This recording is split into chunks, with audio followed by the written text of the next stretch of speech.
What is up, parties, and welcome back to my channel. So today I am going to be unraveling my mini twists after 4 weeks. These mini twists have done me so great. I was so happy to not mess with my hair too much. I was really happy about these mini twists. I might do them again. As you can see, they don't look too bad, they don't look too bad, but the front look kind of fuzzy and I don't feel like redoing the front, so I'll just take down the whole thing. So what I'm going to do is I'm going to tie everything back up, and then I'm going to take them out one by one and unravel them. And while I'm unraveling these twists, I just wanted to talk about like relationships and your self-worth and stuff like that. So if that's something you're into, stay tuned. Okay, so the first thing I wanted to talk about is so the first thing I wanted to say is to unravel these, make sure you start from the bottom and you carefully work your way up, because you don't want to knot your hair and you really don't want to rip your hair apart.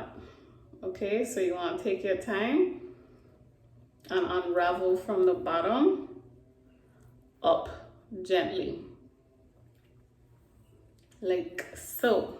So this is the first one. Yes sir.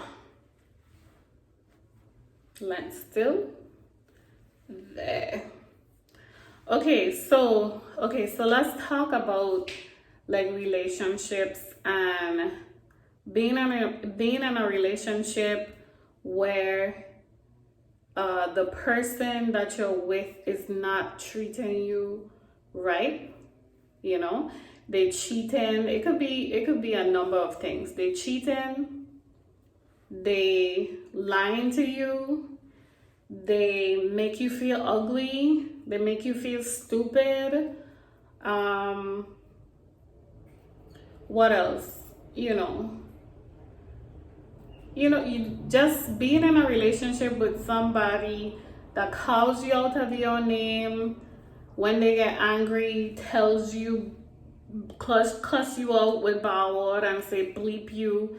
That's not a relationship that you want to be in.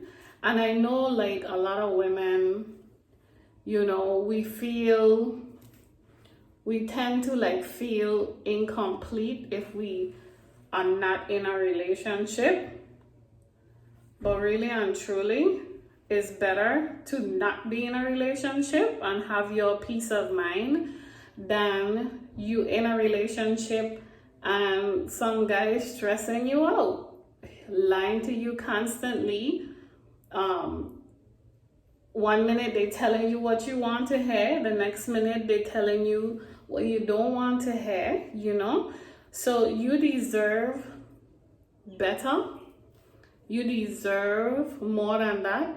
And I know sometimes we stay in relationships because of children or because we feel that we won't do better or we can't do better, or we say stuff like, oh, I know what I have, but I don't know what I get in.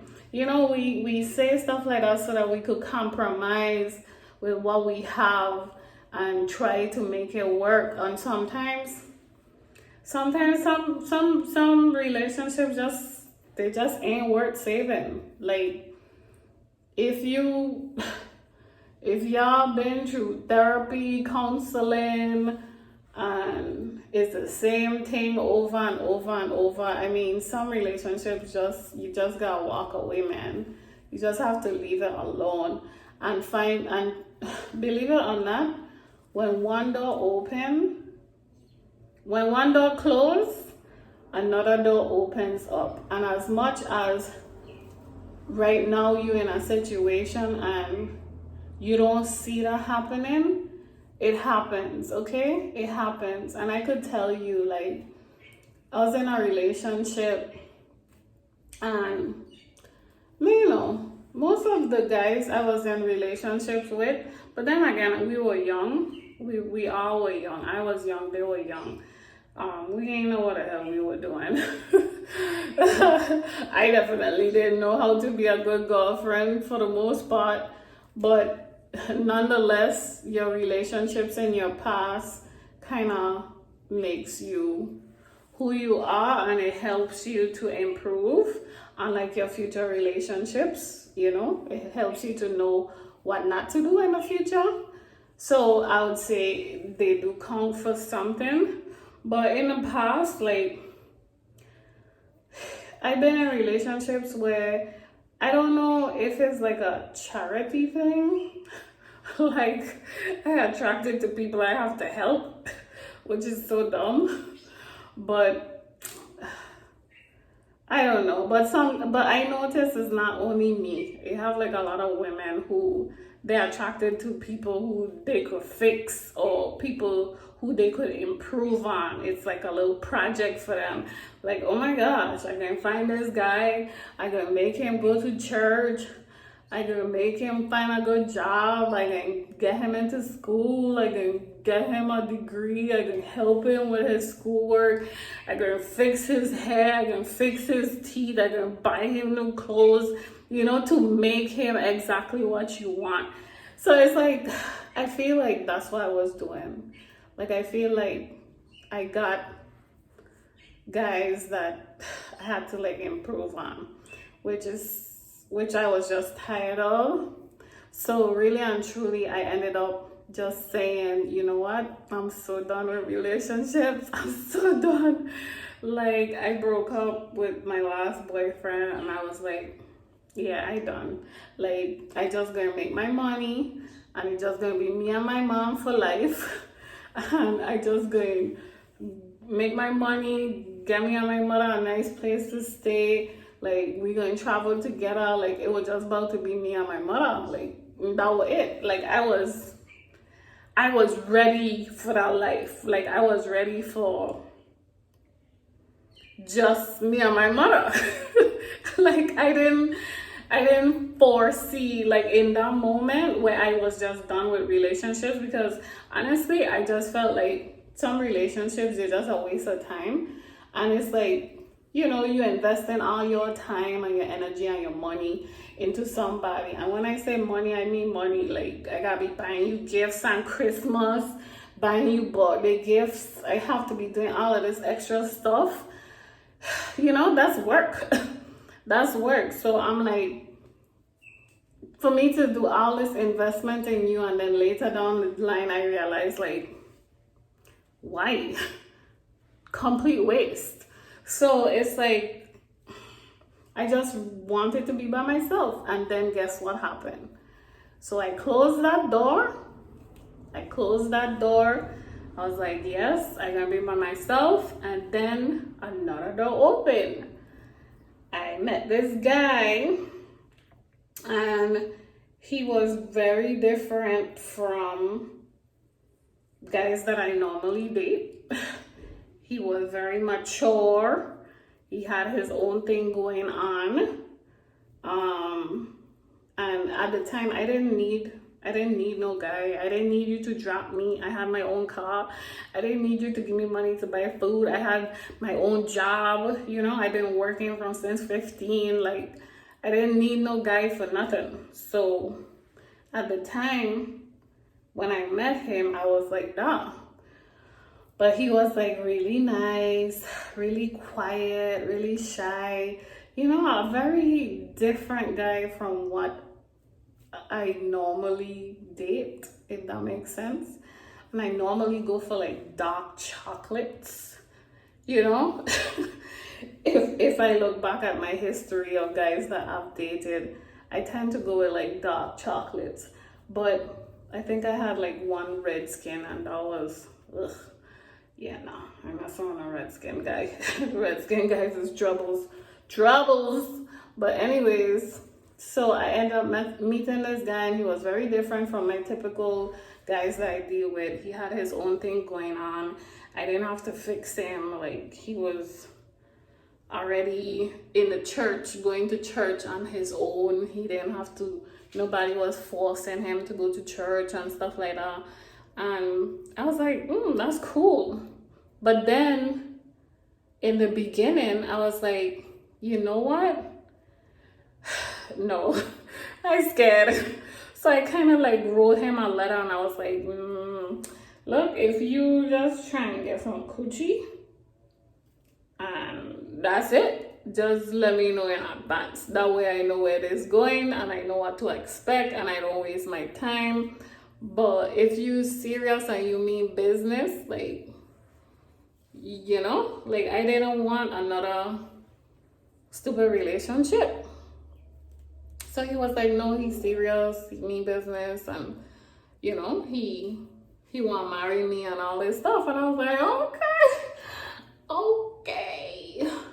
And we ended up getting married. And this is who I'm married to now. And we've been together for, I would say, like 10 years, a little over 10 years. We knew each other for more than 10 years. We probably knew each other for like 14 years or something. We knew each other from school, but I never saw him in that light because, you know, I was in relationships. You know, I was in complicated situations. So I just say that to say, like, sometimes when you stay in like bad relationships, you kind of like stop yourself from a relationship that could be much better for you, and you kind of blocking that door because you in a bad relationship and you don't want to get out of it. And I just wanted to like let you know that you really deserve better. Like, it don't matter what nobody say, it don't matter what he say, it don't matter what your family say.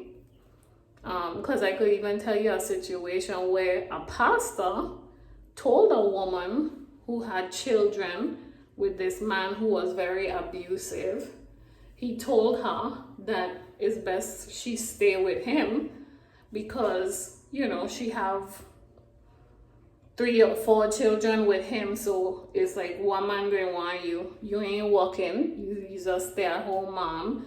You know, one man going want you, you might as well just stay with him. And then it's like she stayed in a damaged, unhealthy, broken relationship for what? For what?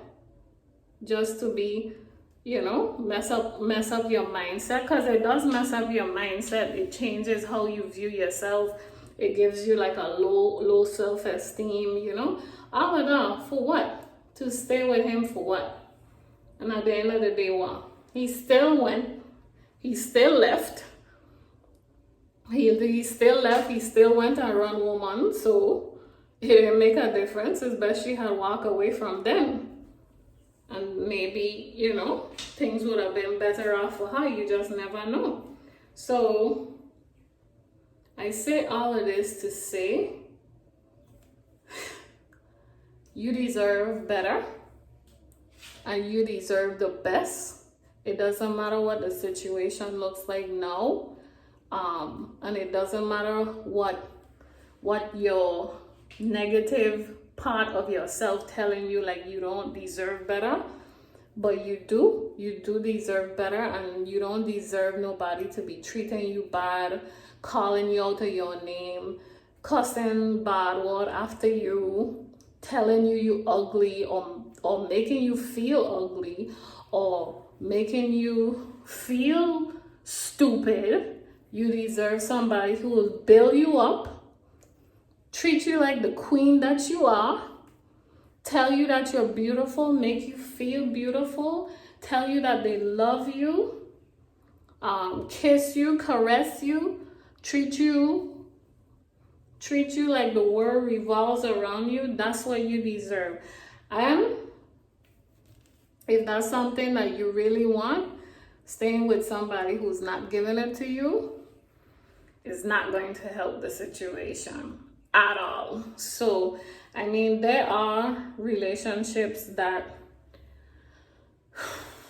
God can save.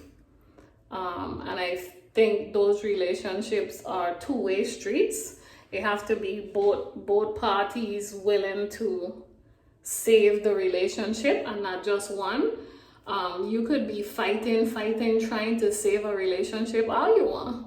If the other person ain't trying to save it, if they still running around, if they still telling you nonsense, they don't care how you feel, if they still doing this all the time, you think what do you think may happen? They don't want to change. You want it to change, but they don't want it to change. So you have to be mutual. The feeling have to be mutual. And that's why the Bible say, don't be unequally yoked, because what you stand for, they don't stand for. How you reverence God, they don't reverence God. You fear God, they don't fear God. They could care less. So a person like that, it's like you can't expect much. You know, you can't expect much. And another thing I wanted to talk about is like red flags. Like if in the beginning you notice this person, you know, you notice something in the beginning and it jump out to you, but you overlook it. Never overlook the red flags, because trust me, overlooking the red flags, it doesn't go away, okay?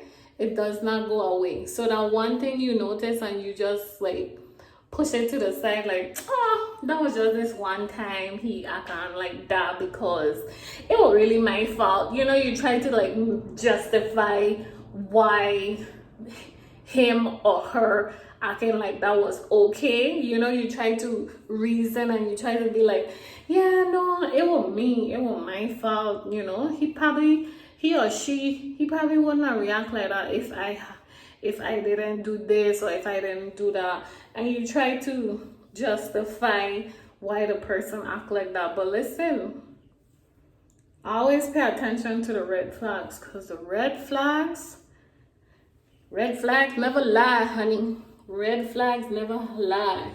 My hair look like locks. Okay, so I took out all the twists and this is how they looking. Let me know what y'all think. Oh, they're looking kind of cute. I like it. I just mad that the end's kind of poofy, but they're still looking kind of cute. Let me know what y'all think, and let me know what you think about the whole conversation in the comments. Like, I really want the best for everybody, and I want everybody to win. You know, I want everybody to win. I want everybody to have what they want in life and get what they want in life. This is 2020. I don't think nobody should be out here in suck relationships, stressing out, man cheating, man lying, man treating you bad. And I just saying man because I'm a woman, you know. So I'm relating more to the women, but it is the same thing applies for the men too. Like, you don't need that.